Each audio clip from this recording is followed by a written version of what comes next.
Welcome, welcome, welcome to another awesome episode of Living with Annietude. We have such an awesome guest. I have a face like a ear to ear smile because I was just chilling with him and his smile makes me smile so big. And we got to talk football and I am so psyched and I'm going to pronounce his name perfectly right, which he's going to laugh about. Welcome to Living with Annietude, Marques Ogden. How are you, my friend? Annie, how are you? How's it going? So he was just trying to school a chick on football, but then he realized she knows what she's talking about a little bit. Trying to school you on football, really? A little bit. No one's trying to school you on anything. I'm just out here talking a little football. I'm not trying to school you on anything. Yeah, you were trying to school. He's coaching everybody I know. He's coaching. He knows what's up. No, this is my boy. So glad I get to talk to you because I see you. Hi, Travis. What's up? I see you. So good to see you here. Hello, June. Good to see you. Legendary combo. I love it. I love it. So I am super psyched because I've waited a long time to have you on the show. My whole show and premise and Living with Annietude is about authenticity and being real and raw. And I would like for the people that don't know, they probably everybody does know, but if you wouldn't mind just sort of introducing yourself and telling a little bit about your story so that I can get into some of the stuff I want to ask you. And it's just really conversational, but I would love to hear sort of how you frame everything. Yeah. So my name is Marques Ogden. I'm a former NFL athlete. I ended up playing in the National Football League for almost 6 seasons. I really, truly love, what I've done in that regard.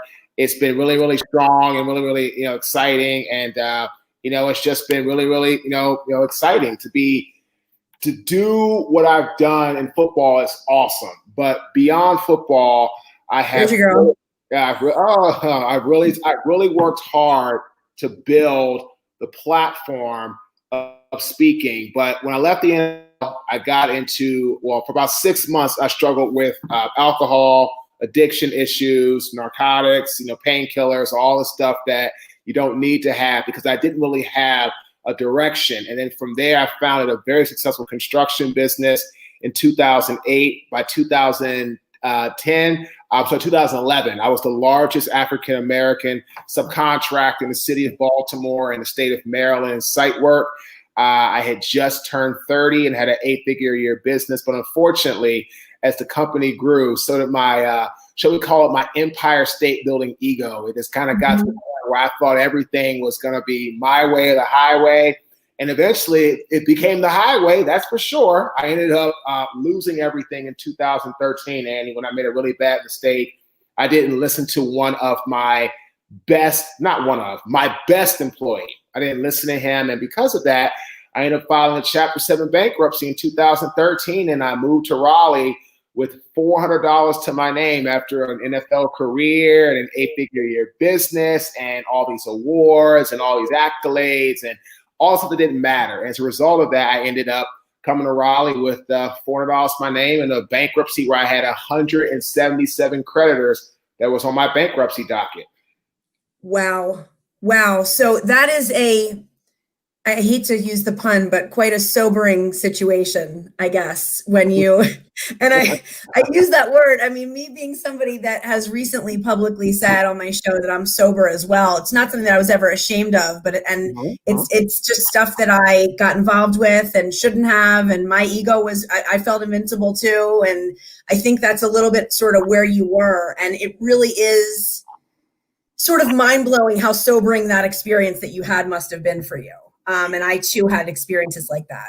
Well, unfortunately for me, what got me more than anything was success was absolutely, I got mesmerized. And I tell my clients all the time, do not get mesmerized by early success. Success is in the eye of the beholder, right? But again, if you think that everything you do is so right, so perfect, and you can't learn or you can't grow or you can't be taught how to better yourself or progress yourself or move ahead in life, then what's going to happen is you're going to get to a point where you're stagnant. And that's exactly what I did. The minute I became stagnant, Annie, was the minute I became someone that started to regress instead of progress. So complacency is sort of where you sat and when you hit that place. So I have a theory that we are all whips. We're all works in progress. I feel like no matter who you are or what you're doing, you should always be a sponge for learning and evolving. Is that sort of what the message that you give your clients? Like, it's just, we should always be learning and evolving no matter what level we hit? Always, always. It's like I have a saying: set a goal, achieve a goal, set a new goal. Right? Like that's the whole way it goes. And also I say, when you hit your finish line, what's your next finish line? So for me, I hit the finish line with Caden, and I became an 8-figure business owner, and I had just turned 30. I was hiring everybody in the city. I would go places. People knew who I was from football, but more importantly, I had this business, and I hit the goal, and I stopped. The minute I stopped was the start of the end of my business, and it put me, like I said, $400 to my name, Annie, and I was literally 1 week away from being homeless because my ego had gotten in the way. So what was your moment that happened? I mean, it didn't, like, how did that all sort of like I know it's a snowball effect, but like, what happened? What's the series of events where all of a sudden you have $400 to your name? So basically what happened was I was on a project for a large general contractor in Baltimore. It was a $4 million project. The job hit a snag, and I had to spend about $3 million of my own money in less than 90 days. That was, my bank line, my personal, my home assets, credit card, the whole 9 yards. And when I finished the job, the client who had shook my hand said, "Marques, we're going to take care of you and pay you back." They ended up not paying me back. And as a result of that, my line of credit got tapped out with the bank. My home was on the line. Everything was leveraged. And we had people looking to buy us out. One organization was going to buy out my partner, but that didn't happen. And the minute that didn't happen, Annie, that was the it. Like when they told us February 2013, they were not going to extend our line, that was when I knew it was over for me with Caden, and that, and basically I just started to pack everything up best I could. That's when people were coming to the office. They were stealing trucks. They were stealing laptops. It was like a complete war zone. Like people were like, trying to hurt my partner who's an older guy, and no one was trying to come after me because I was to defend myself. But it gotten that bad. It was a complete war zone at our office, and never forget that. And then I moved down to Raleigh, and literally I got here and I was like, wow, I'm here. But that's when the real hard part began, because running from your problems is going to be a short window of you feel, oh, thank God. But when I got here, my home up in Baltimore was foreclosed on. I got here the next morning. When I got here, both our cars were repossessed off of our driveway same day. So we didn't have a car for about 3 weeks, I guess it was, give or take. And then when I got my first paycheck, we went out and got a car. It was like a 2005 Nissan Altima for like 35% interest, because like I was in a bankruptcy, my wife had one, and so we were paying like, I don't know, $500 a month for an $8,000 car on 5 years. But we had it went from bad to worse. It went from bad to worse. It went from bad to worse to, I tell you about time. I look at it as it went from bad to worse to like just imminent death. Like that's where I felt it was going at that point.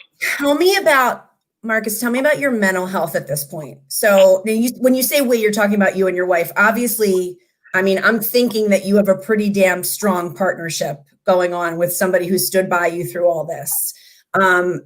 Well, the partnership is awesome, but more importantly, it's not that. It's that I had some real mental health issues, right? I was struggling with anger management. I was struggling with really, realization. I was an alcoholic again. I mean, of course, I couldn't drink anything phenomenal because I only had like, $500-600 at the time. I was just basically, getting by. But like, a 12-pack of Miller Lite for me on a Friday, Saturday, gone. The next day on a Sunday, gone. I mean, that's all it was. It was get up, go to work, right? Not a career, not a path, work. Go to work, come home, drink my beer, play my World Series of Poker game on my Xbox.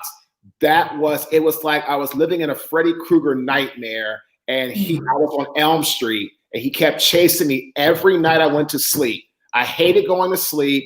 I hated getting up. I just hated life in general, because I had just become what I hated the most, a statistic. I had lost everything. So Yeah. I just, so for me, like everybody's like, well, Marques, you got this great, amazing life now. So, well, yeah, but you don't really know what I had to go through to get here. If you really think you want to trade places with me, go through 2013 through 2016 with no paid speaking job for 2.5 years. See how you like that. See how you like, sleepless nights and all this stuff that I've gone through. See how you like that part of the fence, not the part that you can see right now. Yeah, I mean, I'm. This is why I love your story of resilience and rebuilding, because it's mind blowing and so inspiring, your story, and that. I mean, you've created this life for yourself, and part of what makes you so what makes you so authentic and so real and so genuine and all these things. And the reason I was so excited to have you on was because your story is, I mean, it's about building back brick by brick. And I know what that's like. I mean, I've seen rock bottom as well. And people that have been there are the ones that know. And so I feel you in my heart when you tell me this story on that level. And you said a couple of things, you said about what I'm wondering is, like, what was your turning point with your mental health? Like, when did you get to a point where you were like, all right, because I remember that what you said to me just stuck with me so much. When you said, I didn't want to go to sleep and I didn't want to get up. I remember two things when I was in my darkest period in 2014. I didn't want to go to sleep because I didn't want to wake up. I didn't want another sun to rise because I didn't want to face another day. And I've said this before. I saw in black and white when I was in my darkest period. I didn't see in color anymore. So those are the two things I really remember during that horrible time. And I remember like a couple of events and aha moments. I wanted to ask you, what was your aha moment? So you ever had some spoiled milk spill on you? Let's not even say spoiled milk. You ever had like milk spill on you, or you dropped something on you, like a piece of trash? You ever had that happen to you? So sure. 2013, I was working at Merrill Lynch in Durham, right? When I first got here, thank God, but that didn't work out. I was fired after 2 months, all my fault.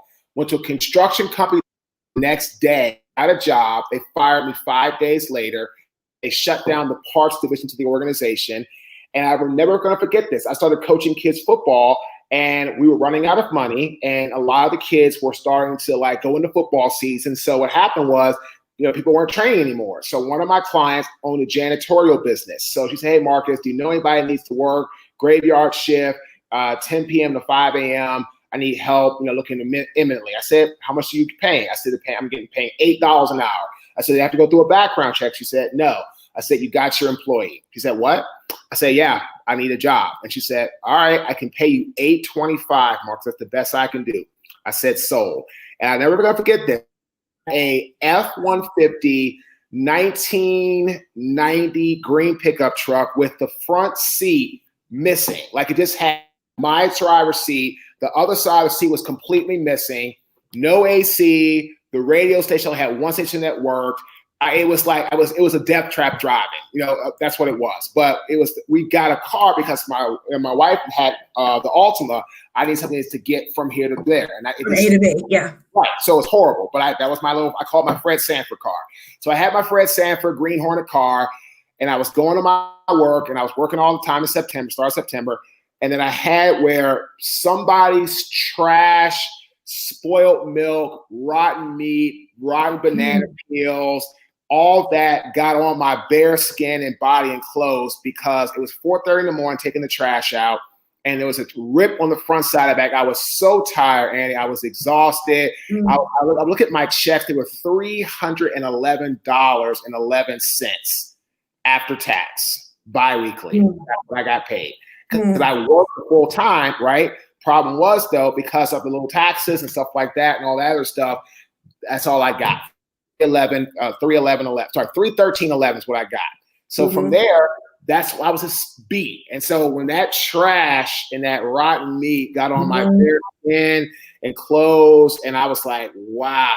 That was so representative of your of life at that time, right? Like it sticks with you that it felt like you were just in the dirt, in the garbage, and it must have just been. No, there was no feel. That's what it was. There was no feel, because when you go through life and all you do is just get up, go do something that you hate to make a living, knowing you're going to barely get by, that's hell on earth. I mean, that's what it is. And that's what I lived. I was grateful for the job because I had to pay bills. but there was no advancement. There was no growth. There was no, if people want to do a job to do their life and they're fine with it, congratulations, I'm all going to support that. But I had a degree, I had a business, and I had just lost everything.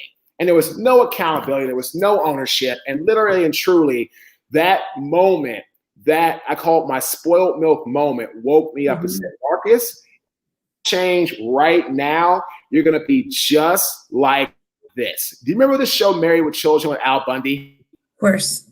I call it the Al Bundy syndrome. I was a great high school football player. I was a great college football player. Always saying I was.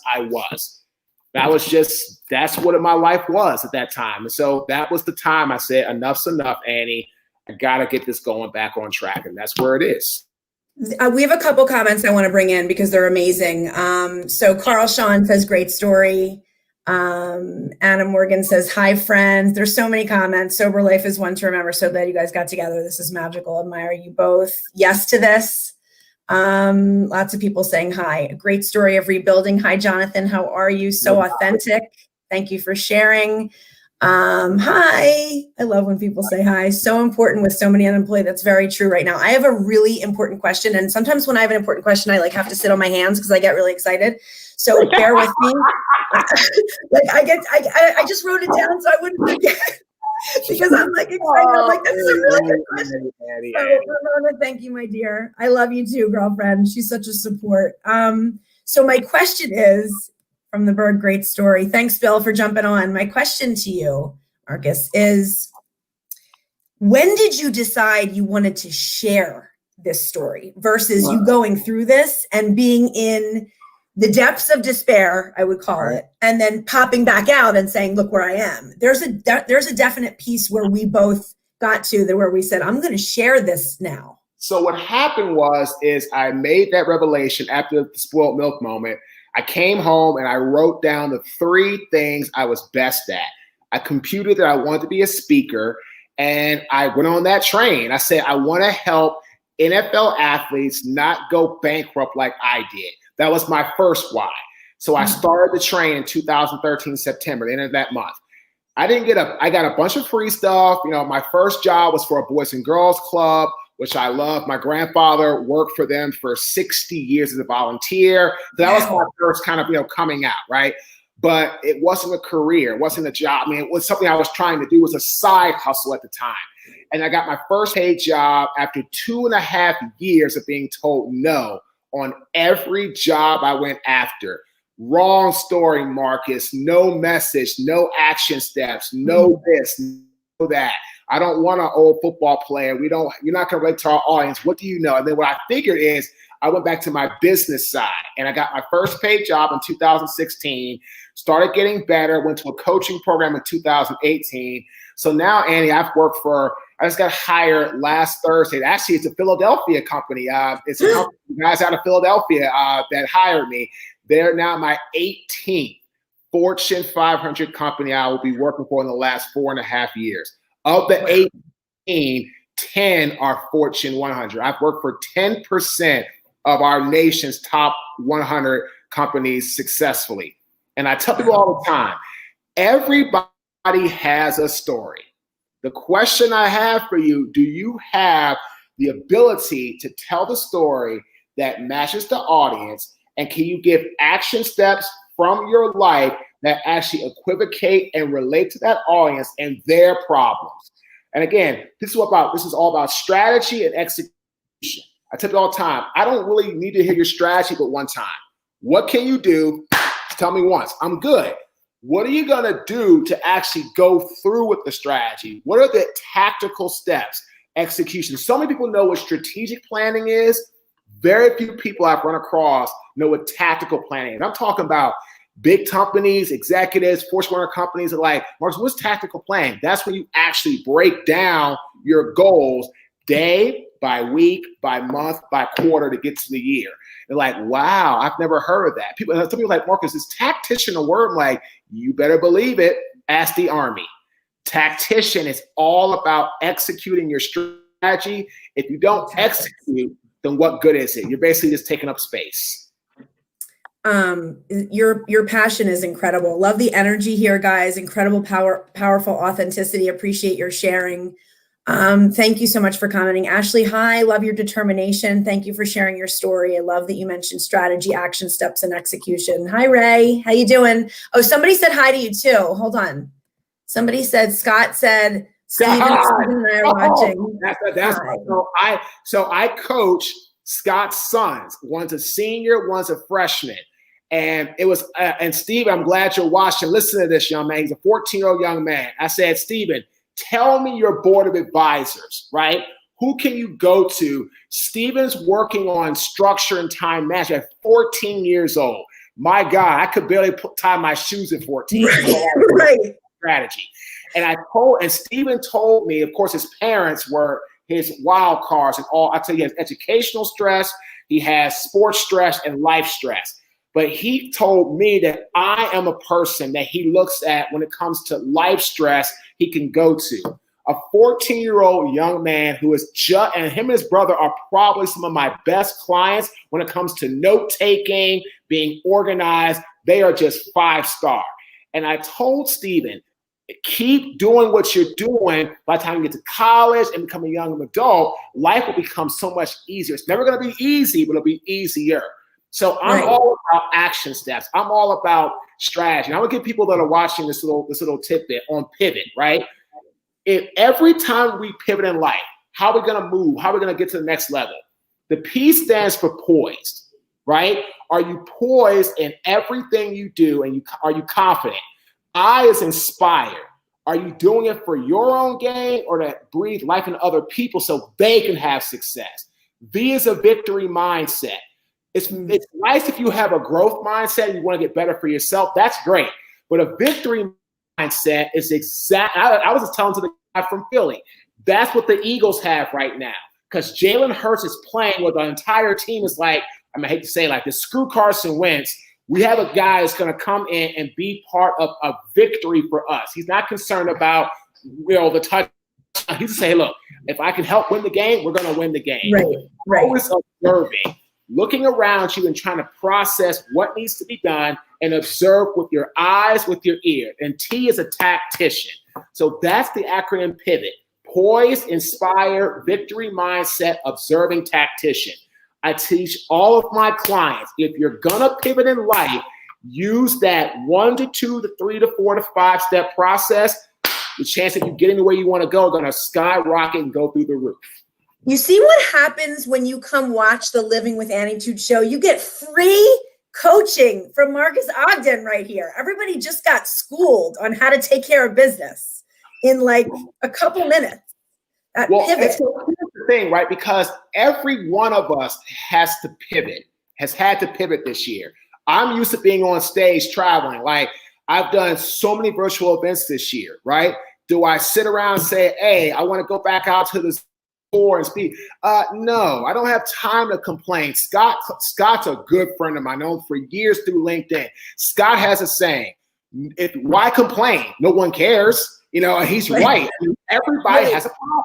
So if you're going to move in life and you can't pivot, you're going to have a problem. So I'm about to say, and again, like the young lady said, it's not about strategy. Oh, go pivot. Oh, go. No. I'm going to tell you, do this first, do that second, third, fourth, fifth. You do those things, 1, 2, 3, 4, 5, the chance of you pivoting goes through the roof successfully. But think about it, if you're not poised, who's going to buy what you're selling? If all you care about is yourself, you're not inspiring anybody, who's going to believe really at the heart and core that you really care about them? If you only care about your growth, or even worse, a fixed mindset, the old Marcus with Kate, and you don't listen, you're never going to survive.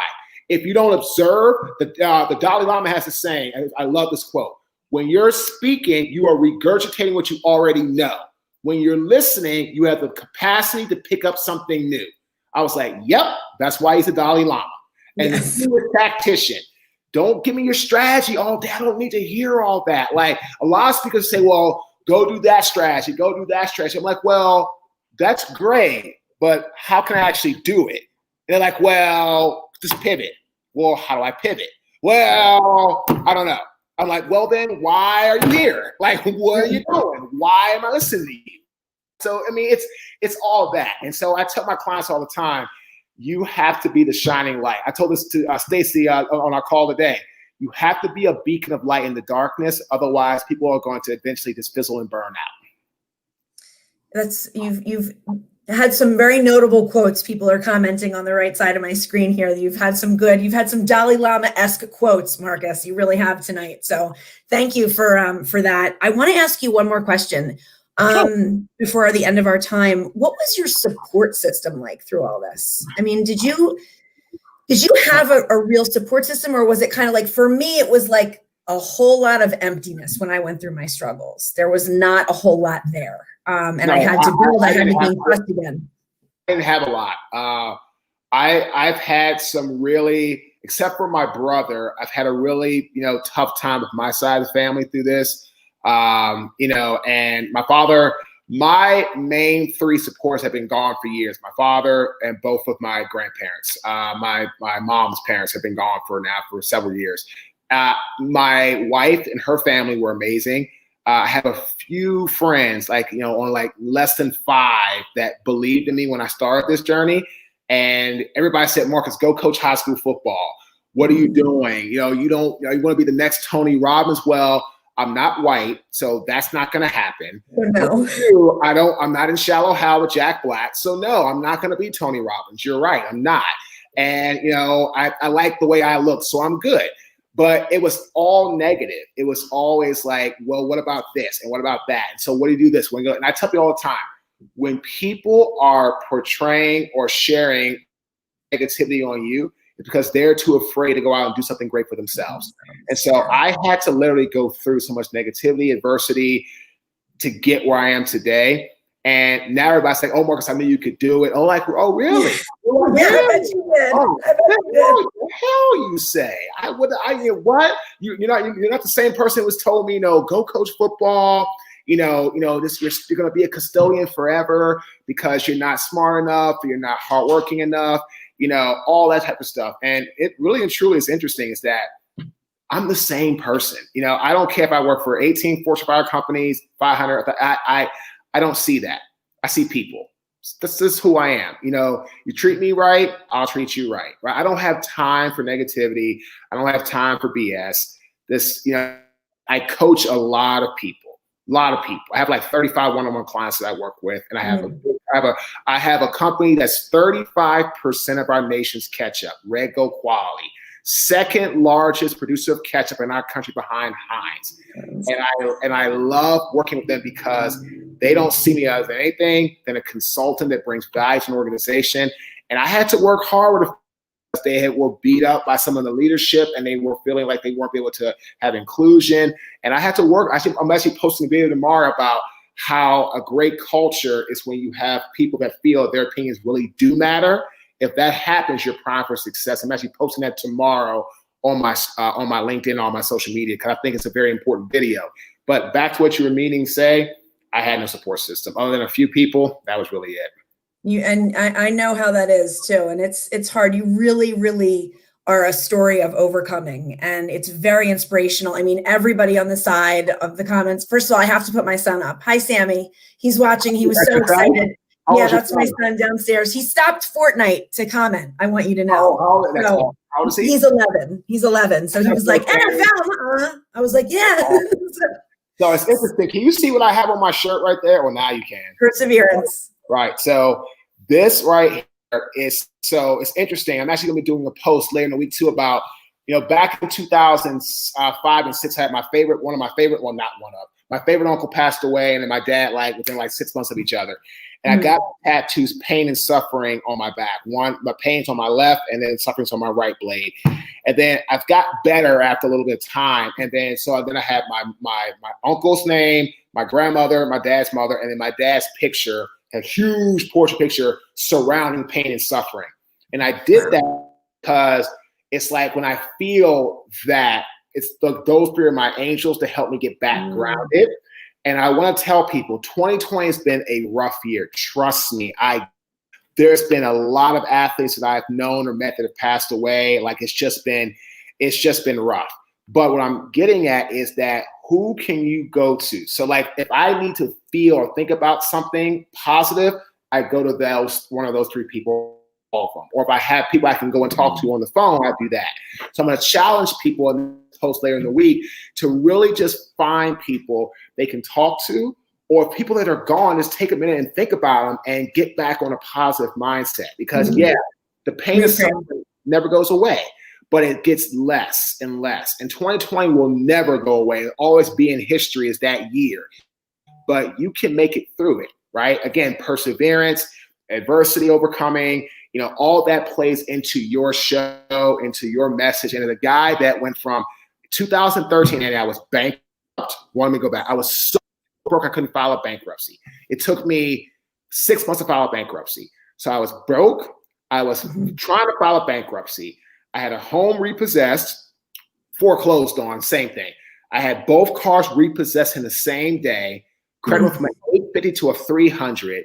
No credit cards, all taken away. No money, no hope, almost homeless, and then making $8 an hour at the end of that year. To now, I've spoke for some of the large companies in the world, and I've been on stage. But again, even to get where I'm at with speaking, 2.5 years, not one paid job, not one. If you think it's going to be easy, think again. But just because something is not easy doesn't mean it's impossible. Can't do it, yeah. You've got to find people around you that are going the way and going to the place that you want to go. When you do that, life can be good. If you're always fighting that, that train in your mind, it's going to be a long, long ride. That's a beautiful thing, what you just said. I appreciate your message so much. It resonates with me deeply. We are out of time, but my friend, I am so happy that we got to do this. It went too fast. I'm sitting on my hands right now. It went too fast for me. I appreciate you. I'm so happy that you were here. Everybody that Michael says, you live and breathe it. You inspired us all to keep fighting. Thank you for saying I'm magical. I love Michael. I love Michael, man. He's a great warrior of inspiration. Yes. And I would still say this real fast, and we can close out. Sure. At the end of the day, right, you have to believe it before you see it. I'm just telling people all the time, you have to believe it before you see it. Success, whatever that is for you, won't show up the first day, the second day, the third. It's not going to be that way. It's not designed to be that way. Success, however you look at it, is always designed for the ones that can overcome adversity and don't give up. That's why our country has few rich to people who are just getting by. What I'm going to tell you is just because it's hard doesn't mean it's impossible. So you've got to look at it in that way. Success was designed be hard, not for everybody. But if you want to get there, find people around you, get a great support group, figure out what you're best at, build from there. And that's what it's all about. That's what's going to make the difference.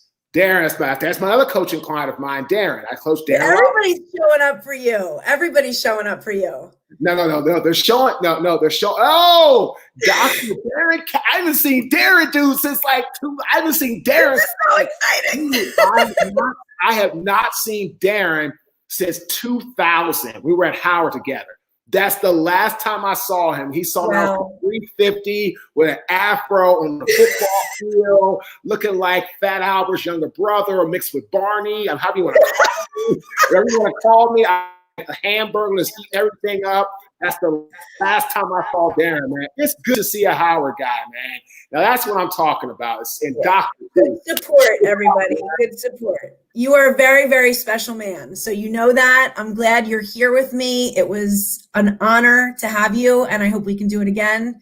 Next time I can school you on some football if you need it. And one thing, Annie, I'm not special. I'm just a guy. I tell you, I'm just a guy. It's my show. And I'm here to tell you that you're special, okay? It's my show. I've learned a long time ago, when women get like this, to say one word or two words, you're right. Okay, you're right. Thank you, my dear. Everybody, good night. Thank you. See you later. Night. It was real. It was great.